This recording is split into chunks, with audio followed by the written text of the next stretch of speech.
আমরা নই, এবার বেরোবে তোমরা। কেন মনে হচ্ছে আমার মেয়েটা কোনো বিপদে আছে, আমাকে ডাকছে মা বলে। মা। গৃহপ্রবেশ সিরিয়ালের আজকের ফুল পর্বটি দেখতে হলে চ্যানেলটিকে অবশ্যই সাবস্ক্রাইব করুন।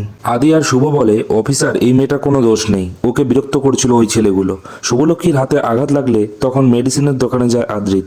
শুভলক্ষ্মী ভাবে আরিয়া মেয়েটা কি সত্যি কিছু না বলে বেরিয়ে গেল, ধন্যবাদ জানানোর প্রয়োজন বোধটুকু নেই।